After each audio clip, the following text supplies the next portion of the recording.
এই সরকার তার শর্ত হিসেবে আগামী ইলেকশনে তারা আওয়ামী লীগকে নির্বাচনে অংশগ্রহণ করতে দিবে। নির্বাচন কমিশন বলতেছে যে এই শর্ত পালন করলে আওয়ামী লীগ আবার ক্ষমতায় আসতে পারবে। 2007 সালে এই ডক্টর মোহাম্মদ ইউনূসী কিন্তু ক্ষমতায় যাওয়ার জন্য রাজনৈতিক দল গঠন করেছিলেন। সেই দলের নাম কি ছিল? নাগরিক শক্তি। তাই নিরপেক্ষতার এখন কি দেখলেন? নিরপেক্ষতার কলা দেখাইলো না। এই যে নির্বাচনের ভিতর দিয়ে আওয়ামী লীগ ফিরে আসার দরজাকে উন্মুক্ত করা হচ্ছে, তারা তো এখন আরো শক্তিশালী হচ্ছে, তাদের মনোবল দৃঢ় হচ্ছে। আগামী নির্বাচনে আওয়ামী লীগকে অংশগ্রহণ করতে দেওয়া হবে। তাদের প্রথম এবং প্রধান কাজই হবে শেখ হাসিনাকে বাংলাদেশে ফিরিয়ে নিয়ে আসা। আপনারা 32 নম্বর ভাঙতে গেছেন, আপনাদের ঘরবাড়ি ভাঙা হবে না। আপনারা জাতীয় পার্টির কার্যালয়ে তাদের সমাবেশ পণ্ড করতে গেছেন, আপনাদের উপরে তারা হামলা করবে না, আক্রমণ করবে না। আমাদের যারা শহীদ হয়েছেন ভাই বোনেরা, তারা কি কখনো ফিরে আসবেন? আসবেন না। এখনো হাসপাতালের বেডে আমাদের আহত ভাই বোনেরা কাতরাচ্ছেন। গত পরশুও আমাদের একজন ভাই শাহাদাত বরণ করেছেন। রক্তের দাগ এখনো শুকায় নাই। আমাদের শহীদ ভাই বোনদের যে আহাজারি পরিবারের, সেই আহাজারি এখনো থামে নাই। আহতদের যে আহাজারি, আহতদের যে কাতরতা, সেটা এখনো কাটে নাই। তার আগেই আমরা শুনতেছি যে আগামী নির্বাচনে আওয়ামী লীগকে অংশগ্রহণ করতে দেওয়া হবে। আমরা দেখলাম যে বড় বড় রাজনৈতিক ব্যক্তিত্বরা তারা লেকচার দিচ্ছেন যে আওয়ামী লীগ আর বাংলার মাটিতে কখনো ফেরত আসবে না। আমাদের উপদেষ্টাদের অনেককেই দেখতেছি বিশাল বিশাল স্ট্যাটাস পাচ্ছে যে আওয়ামী লীগ আর বাংলার মাটিতে ফিরে আসবে না। আওয়ামী লীগকে কীভাবে চিরতরে নির্মূল করা যায়, ফ্যাসিবাদকে নির্মূল করা যায়, এটা নিয়ে নাকি তারা কাজ করতেছে। তারা এই সমস্ত কথাবার্তা তখনই বলে যখন আমরা রাজপথে আন্দোলন করি, রাজপথে যখন আমরা কর্মসূচি দিই আওয়ামী লীগের নিষিদ্ধের জন্য, তখন তো এই উপদেষ্টাদের নিজেদের ইমেজ বাঁচাইতে হবে, তখন তারাও বিপ্লবী স্ট্যাটাস দেয়। কিন্তু আমি চ্যালেঞ্জ করে বলতেছি, এই সরকারের জায়গা থেকে আপনারা কি স্বপ্রণোদিত হয়ে আওয়ামী লীগের কার্যক্রমকে নিষিদ্ধ করার জন্য তৎপর কোনো কার্যক্রম দেখেছেন? দেশের মানুষের কাছে আমার ডাইরেক্ট প্রশ্ন, এই সরকারের উপদেষ্টাদের জায়গা থেকে আপনারা কি আওয়ামী লীগের কার্যক্রমকে নিষিদ্ধ করার জন্য কোনো তৎপর উদ্যোগ দেখেছেন? দেখেন নাই।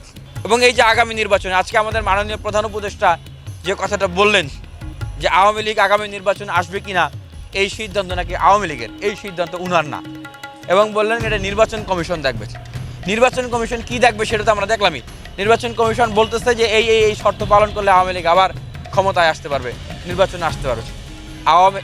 আওয়ামী লীগের ব্যানারকে ব্যবহার করে, আওয়ামী লীগের দলকে ব্যবহার করে যারা নির্বাচন করবেন, ইলেকশন করবেন, তাদের লক্ষ্য কি, উদ্দেশ্য কি, মিশন কি, ভিশন কি? আমি এই ঢাকা বিশ্ববিদ্যালয়ের টিএসসিতে দাঁড়িয়ে চ্যালেঞ্জ করে বলতেছি, ইচ অ্যান্ড এভরি ওয়ান যারাই আওয়ামী লীগের ব্যানারে ইলেকশনে আসতে চান বা আসতেছেন বা আসবেন, তাদের প্রথম এবং প্রধান কাজই হবে শেখ হাসিনাকে বাংলাদেশে ফিরিয়ে নিয়ে আসা। প্রথম এবং প্রধান কাজ। তাহলে এই শেখ হাসিনাকে বাংলাদেশে ফিরিয়ে আনা, পলিটিক্যালি তাকে এস্টাবলিশ করা, এই কাজে যারা সহযোগিতা করতেছে আমরা তাদেরকে কি বলতে পারি? তাদেরকে আমরা এখন কি বলবো? তাদেরকে তো অবশ্যই আমরা মুনাফেক বলবো, গাদ্দার বলবো, বেঈমান বলবো। শহীদের রক্তের সাথে বেঈমানি করতেছে, মুনাফেকি করতেছে, গাদ্দারি করতেছে। আওয়ামী লীগ ফিরে আসার সিদ্ধান্ত আওয়ামী লীগ নেবে মানে কিছু? আওয়ামী লীগ মানেই তো দিল্লি, আওয়ামী লীগ মানেই তো আপনার হচ্ছে বিজেপি সরকার। তাহলে এই সিদ্ধান্ত দিল্লির হাতে ছেড়ে দেয় আমাদের মাননীয় প্রধান উপদেষ্টা। তার মানে কি উনি রাষ্ট্র পরিচালনা করতে গিয়ে এই পর্যায়ে দিল্লির সাথে ক্ষমতার ভাগাভাগি নিয়ে কি একটা নেগোসিয়েশনে চলে আসলেন? আমরা তো তাই দেখতেছি। আমরা ভেবেছিলাম যে এইটা একটা নিরপেক্ষ সরকার হবে, যারা অভ্যুত্থানে অংশগ্রহণকারী প্রত্যেকটা শক্তিকে সাথে করে নিয়ে রাষ্ট্র পুনর্গঠনে কাজ করবে। কিন্তু আমরা দেখলাম, ভুলে গেলে চলবে না যে 2007 সালে এই ডক্টর মোহাম্মদ ইউনূসী কিন্তু ক্ষমতায় যাওয়ার জন্য রাজনৈতিক দল গঠন করেছিলেন। সেই দলের নাম কি ছিল?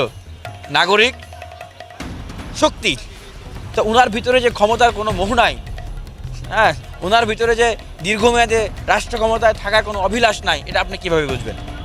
ওনার ভিতরে না থাকতে পারে, কিন্তু ওনাকে নিয়ে অনেকের তো সেই স্বপ্ন, সেই আকাঙ্ক্ষা, সেই কার্যক্রম থাকতে পারে, খুবই স্বাভাবিক। তা না থাকলে উনি কিভাবে এই ইন্টারিম গভর্নমেন্টের প্রধান উপদেষ্টা হলেন? ওনার থাকুক বা না থাকুক, স্বাভাবিকভাবেই থাকতে পারে, যেটা আমরা 2007 সালের ঘটনা থেকে দেখলাম। অন্যদের তো আছে, এই জন্যই তো ওনাকে বসাইছে। উনি হয়তো দীর্ঘমেয়াদে ক্ষমতায় থাকতে চান না, আবার ক্ষমতায় আসতে চান না, কিন্তু ব্যক্তিগত জায়গা থেকে।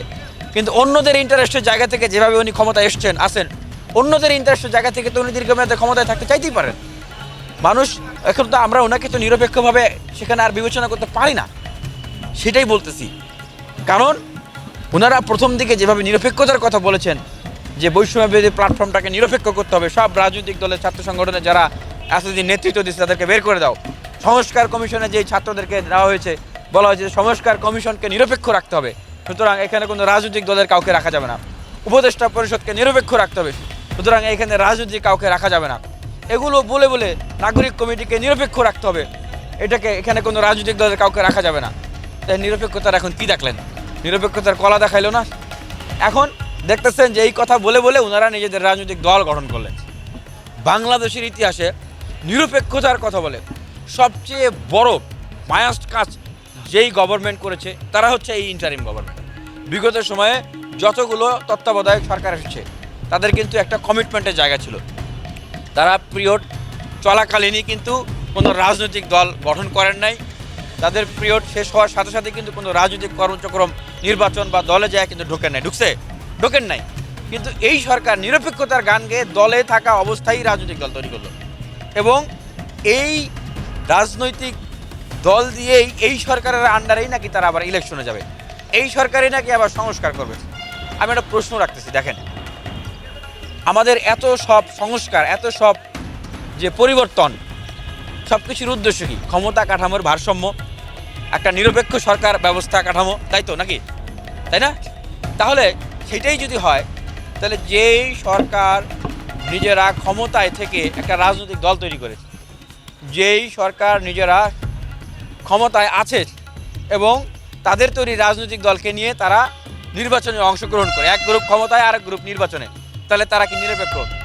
সরকারই যদি নিরপেক্ষ না হয় এবং কোট আনকোট মাননীয় প্রধান উপদেষ্টা যেখানে সরাসরি বলেন যে ছাত্রদের দল গঠন প্রক্রিয়ায় তার সম্মতি আছে, ছাত্রদেরকে দল গঠন করতে না দেওয়া হলে অন্য অভ্যুত্থানে অংশগ্রহণ করে রাজনৈতিক দল আওয়ামী লীগের ক্যারেক্টার নিয়ে ফিরে আসবে, এবং যেই নতুন রাজনৈতিক দলের যে কার্যক্রমের সূচনা সেটা অন্য উপদেষ্টারা সেটাকে সেলিব্রেট করে পাবলিকলি একটা পক্ষ নিয়ে, তাদের কি এই নৈতিকভাবে নিরপেক্ষ সংস্কার বা ভারসাম্যপূর্ণ রাষ্ট্র ব্যবস্থার সংস্কারের সেই অধিকার কি থাকে? এখনও এই প্রশ্নটা আমি রাখছি। এই প্রশ্নটা আমি বাংলাদেশের কোটি কোটি জনগণের কাছে রাখছি যে এই সরকার কি সেই সংস্কারের নিরপেক্ষতা সেই জায়গাটা রাখে কিনা। আপনারা সেই প্রশ্নের উত্তর দেবেন। বরঞ্চ আমরা যেটা দেখলাম, নিরপেক্ষতার কথা বলে অভ্যুত্থানে অংশগ্রহণকারী অন্য দল এবং শক্তিগুলোকে তারা রাষ্ট্র সংস্কারের কার্যক্রম, রাষ্ট্র পরিচালনা থেকে দূরে রেখেছে, কৌশলে দূরে রেখে তারা এখন রাজনৈতিক দল গঠন করে দীর্ঘমেয়াদে ক্ষমতায় থাকার জন্য তারা এখন কাজ করতেছে। তো সেই জায়গা থেকে বলবো যে আমি যেটা বলবো দেখেন সেটা বাস্তবে হয় কিনা। 2 মাস 3 মাস আগে যা বলেছিলাম এখন তো দেখতেছেন বাস্তবে হচ্ছে। বলি নাই যে তারা রাজনৈতিক দল গঠন করবে, করছে তো। তারা ক্ষমতায় যাওয়ার জন্য প্রতিযোগিতা করবে, করছে তো। এখন বলতেছি যে এই সরকার যে আপনার শর্ত নিয়ে ক্ষমতায় বসেছে, তার শর্ত হিসাবে আগামী ইলেকশনে তারা আওয়ামী লীগকে নির্বাচনে অংশগ্রহণ করতে দেবে। এই গণহত্যাকারী খুনি মাস্টার মাইন্ড তাদের সাথে তারা পার্লামেন্ট শেয়ার করবে, এবং সেই শর্ত অনুযায়ী তাদেরকে রাজনৈতিক দল গঠন করতে দেওয়া হয়েছে। দেখেন এক্ষেত্রে একটা কথা আমি আপনাদেরকে বলি যে এই যে তাদেরকে রাজনৈতিক দল গঠন করতে দেওয়া হলো, এই ইন্টারিম গভর্নমেন্ট চলাকালীন সরকারে থেকে রাজনৈতিক দল গঠন করে আবার সরকার থেকে পদত্যাগ করে আসলো। উনি কি আমাদের যে উপদেষ্টা ছিলেন, ছাত্রদের পক্ষ থেকে গেছিলেন বলা হচ্ছে, উনি কি আওয়ামী লীগকে নিষিদ্ধ করতে পেরেছেন? উনি কি আগামী নির্বাচনে আওয়ামী লীগের অংশগ্রহণকে বন্ধ করে আসতে পেরেছেন? পারেন নাই। এইটাই কিন্তু এই জিনিসগুলোকে ইন্ডিকেট করেছে, পারেন নাই, করবে না। সুতরাং ক্ষমতার জন্য শহীদদের রক্তের সাথে যারা সমঝোতা করতেছে, শহীদদের আহত ভাইদের সাথে যারা সমঝোতা করতেছে, আমি দেশের মানুষকে বলবো যে আপনাদেরকে এই জায়গাটা একটা সচেতন ভূমিকা পালন করতে হবে, সচেতন হইতে হবে। আর আওয়ামী লীগকে এইভাবে করে আগামী নির্বাচনে ফিরিয়ে নিয়ে আসবে। আওয়ামী লীগ ফিরে আসলে কি হবে? আমি জনগণের উদ্দেশ্যে, বিপ্লবী ছাত্র জনতার উদ্দেশ্যে এই কথাটা বলেছি যে আওয়ামী লীগ ফিরে আসলে কি হবে। এই যে নির্বাচনের ভিতর দিয়ে আওয়ামী লীগ ফিরে আসার দরজাকে উন্মুক্ত করা হচ্ছে, এখন আওয়ামী লীগের যারা রাজনীতি করে তারা সাহস পাচ্ছে না, আওয়ামী লীগের যারা ব্যবসায়ী তারা সাহস পাচ্ছে না, আওয়ামী লীগের যারা আমলা তারা কি সাহস পাচ্ছে না? তারা তো এখন আরও শক্তিশালী হচ্ছে, তাদের মনোবল দৃঢ় হচ্ছে।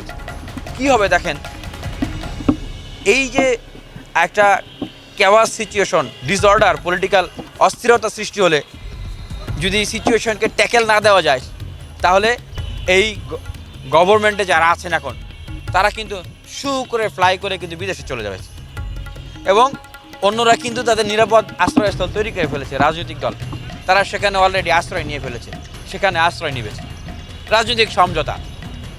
আর বাকি আমাদের মতো যারা বিপ্লবী, যারা কখনো ক্ষমতার কারণে টাকার লোভে আপোষ করতে পারবে না, তৃণমূলের হাজার হাজার লক্ষ লক্ষ নেতাকর্মীরা, সাধারণ মানুষ যারা রাজপথে থেকে এই আওয়ামী লীগের ক্যাডার, এই আওয়ামী প্রশাসন, আওয়ামী পুলিশ তাদেরকে মোকাবেলা করেছেন, আওয়ামী ব্যবসায়ীদেরকে মোকাবেলা করেছেন, তাদের কি হবে?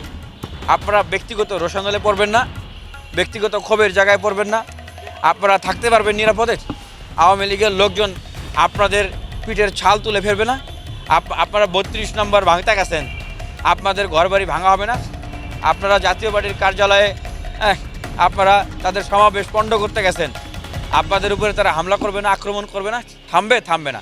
গণ অভ্যুত্থান যেরকম কোনো আইন মেনে হয় নাই, ঠিক আওয়ামী লীগকে নিয়ে আসার জন্য দরজা যখন উন্মুক্ত করা হবে তখন সাফারার হবে এই তৃণমূলের বিপ্লবী তরুণ তরুণীরা, তৃণমূলের রাজনৈতিক দলের লাখো লাখো কোটি কোটি নেতাকর্মীরা, সাফারার হব আমরা, জীবন বিপন্ন হবে আমাদের।